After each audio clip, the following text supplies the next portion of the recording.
guys, episode 5 is done, and I am officially more than halfway through this season. There are only 3 episodes left. I don't want this show to end. In all honesty, there is so much going on, and there is so much of a passage of time with these characters that I really do feel like this season could have been, I think it's 8 episodes long, correct? I feel like this season could have been easily 10 episodes long. And I really felt it in this particular episode because, so at the start of the episode, the Bard meets back up with him again, and you get the sense based on what he says to Geralt that they haven't been together for quite a while. I was under the impression that maybe it had been years or at least several months. And, you know, it's just, well, I know Geralt, you know, he ages slowly, and so does Yennefer. I don't know. I feel like there could be more stuff put in so that you are much more aware of the passage of time, because otherwise it was like we go from the end of the last episode to this episode, and all of a sudden they weren't together anymore.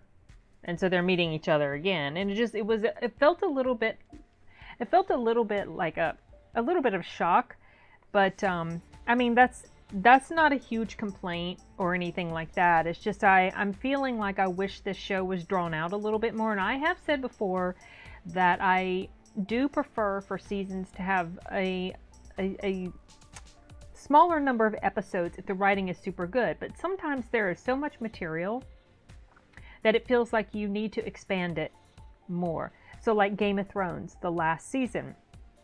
Well, there were some issues before the last season. But if they had done the last season right, if it had been 10 episodes long, or maybe even 12, and if that had been written well, then it would have been fine. Well, probably not, maybe not fine, but much better than it was, because that was a disaster. That season was just awful. So that was an example where I feel like that season should have been extended by several episodes. I'm starting to feel like this could have done with another episode or 2. And it would have felt definitely more like there's, I don't know. I mean, I don't know if maybe part of that is just me wanting more episodes, or if it's really just about the writing. I feel like it is about the writing, because I feel like some of these characters, they need more breathing room time, if that makes any sense. But especially Yennefer, I'm getting the feeling of that for her, maybe more than the others, but I'm not sure. Anyway, and I'm not going to analyze it too deeply right now. But, so this particular episode, Yennefer and Geralt, they finally come face to face. And as you can imagine, well, based on the personalities of their characters, this is my perception based on what I've seen in the show. But obviously, these are 2 strong characters, and you know when they meet, sparks are sort of going to fly. There's going to be this sexual tension between them, which of course there is. They are both, what I like about them is that they have this little banter back and forth, this verbal banter. And they're both strong, not necessarily trying to overpower the other, but not let the other overpower them, if that makes sense. And they both held their own, which I liked, that one wasn't, you know, more overpowered than the other. They each had their own way of helping the other. Of course, she has ulterior motives for what she was doing, because Yennefer at this point, she is desperate to be able to bear a child. You know, that biological clock of hers, it is ticking, and she regrets that she's barren now, that she can't have children. So she is very desperate to try to find a way to be able to conceive. And so that at this point is I'm feeling like that more than anything else right now is sort of like her primary focus, or it was at least in this episode. So the things that she did to help the Witcher, it was more because, and I don't mean like her messing with the Witcher, but there was some stuff she was doing to help the Witcher because Geralt, his friend, got hurt by a djinn, and she did her magic to save the guy. But because there's a djinn involved, she wanted to be able to harness the power of that so that it could, I think, grant her. That was my understanding, was that she was wanting that to be able to somehow, maybe it could grant her the wish that she could be able to have a child or something along those lines. But so Geralt, when he realizes that this is going to be something that will kill her, he goes back to, to save her and to try to, prevent something bad happening to her. And it's primarily because he's grateful to her for saving his friend, the bard. And probably some of it is also because, he likes her. He's into her. But I think it was probably more the former. He felt a sense of duty to help her, sort of in payment for, not payment, but to sort of give back because she had done something to help him. But anyway, so there was something happened in this episode that kind of confused me a little, and this is with regard to I guess it's a doppelganger. They called him something else, a Doppler or they called him something, but he's a doppelganger. So when they had captured Mousesack, and they were going to get this doppelganger, the doppelganger's impersonating him now, going after Ciri to get Ciri. So when they had Mousesack and they told him to run, then the doppelganger ran after. I don't understand. What am I missing about this, you guys? Like, why did they have to tell him to run? Was it just for does the doppelganger need to have that sort of action happening before he can do his thing? Or is it just because he likes to chase? Mousesack didn't get very far, you guys. He only got just like a few steps away. It wasn't like he ran half a mile. And so that was a little strange to me. I did not get the whole point of that scene. I don't know. Maybe I was just missing something. Anyway, that was something that I noticed right off when it happened, because it really didn't make any sense to me. What else was I going to mention? Little notes I'm leaving to myself. What's the cure Yen wants? To fix her sterility? ? Yes. I'm busy when I'm watching the show. I'm taking notes. Anyway, but yeah, we see in this particular episode again Yennefer's deviousness and her ability to manipulate people. As they said in the character introduction, that's exactly what she does. She manipulates people. But at the same time, I'm not getting so much of a sense of grayness with her character either. She's done things, that's made me wonder a bit in the beginning. And plus, people were telling me stuff about her and, the way she is. And I was getting a feeling that Yennefer and Geralt were going to be a lot more gray than they are. But in my opinion, based on watching them, they are very clearly good. To me, there's like this dividing line. I don't know how to explain it, you guys, but so like in Game of Thrones, in my opinion, the people in Game of Thrones, they were much more gray as far as good or bad. But Yennefer and Geralt, they're not seeming as gray. Yeah, they got these little aspects to themselves that, doesn't make them pure, wonderful, perfect Mary Sue people, which we don't want. We don't like Mary Sues, you guys. But they're not so flawed that their character seems murky, or that you can't root for them. So yeah, that's not a complaint. I'm not complaining by comparing it to Game of Thrones. That is not a complaint in any way. It's just an observation that these two characters seem more on the good side than they do anything murky or anything on the bad side. That's what I'm picking up so far. I'm having a feeling that in the last 3 episodes, it's not really going to change.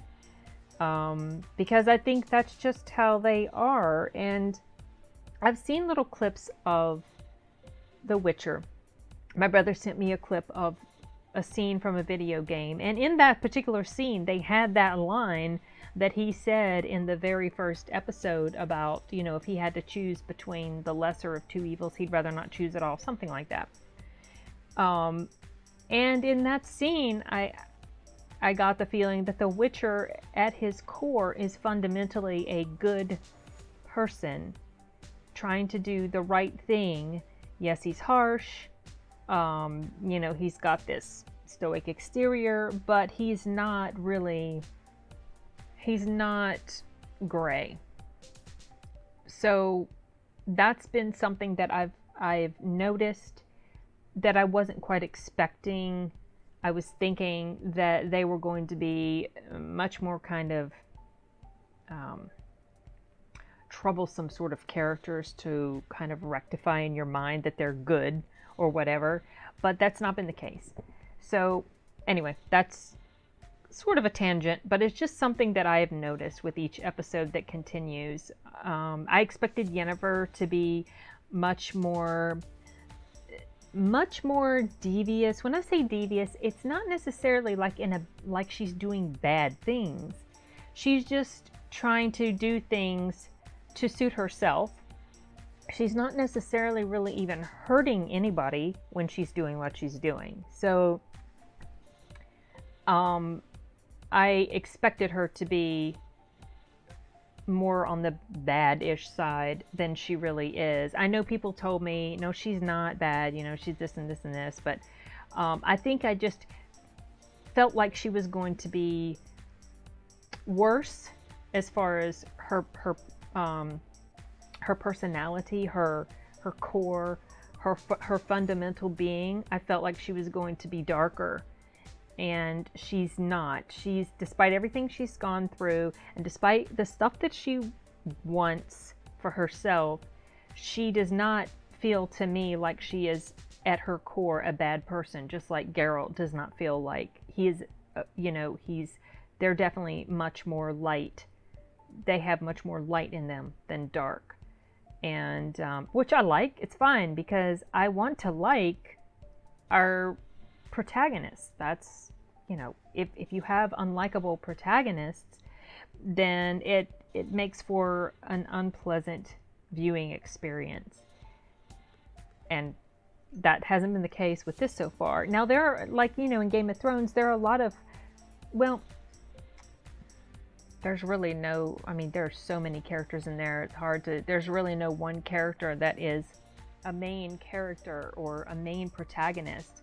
But I guess you could say, there's Jon, there's Daenerys, there's Sansa, and then there's Arya. Those are probably maybe the 4, well, there was Cersei too. So there were these 5 characters, Jaime, whatever. And out of all of them, I think probably Jon was the purest of heart. But the others, they weren't so dark, except for Cersei. The others weren't so dark that you couldn't like them to certain degrees. And, that's what made Game of Thrones, even Daenerys. You like her all the way up to a certain point, and then she goes crazy because the writing is crappy, and then you can't really support her anymore or like what she's doing. You just feel kind of more a sense of sorrow at what's happened to her character. But anyway, I digress. I don't know why the heck I got started off on that. It's late, you guys. It's already Christmas. this is going up Christmas Day, but I'm filming this. It's already in the early hours of Christmas. Oh my gosh, yeah, it's late. I think I'm not making any sense at all. So I feel like I need to go ahead and wrap this up. Anyway, another episode I liked, like this episode, I was glad they finally got together. And looking forward to the next 3 episodes. And I read something interesting. I was going to start off with this, and I completely forgot because it's late, and I'm not all there right now. But I read something really cool, that The Witcher has now become Netflix's top... That doesn't even sound right. Netflix, whatever. Oh my gosh. The Witcher is now the top show. The top Netflix original for Netflix. I mean, it's beaten, they said, Stranger Things, Ozark, Black Mirror, and some other Netflix originals shows and stuff. So that's actually pretty exciting. It was a little bit of a surprise, but not a huge surprise to me, because based on the reception and reaction I'm getting from Witcher fans on my videos about The Witcher specifically, that should have been a pretty huge indication that, and I'm just a teeny tiny channel. I have I have almost 150 subscribers now. To me, that's a lot, but comparatively, okay? So from my little channel to get as much of a response as it got, that should have been a huge indicator to me that this show was going to be big with the fans. And from what I can understand, the fans so far are really loving it. I'm not reading reviews about it from other people, nothing in depth, just anything I see is in passing, because I don't want to read anything specific. I want to just watch it for myself and then kind of think about it on my own. So I think the fans are really loving this thing, and it's apparently there's a huge fan base, you know, because of the game and the games and the books. And so it shouldn't really be a huge surprise that this show is so well received and is so popular with the fans and is doing so well.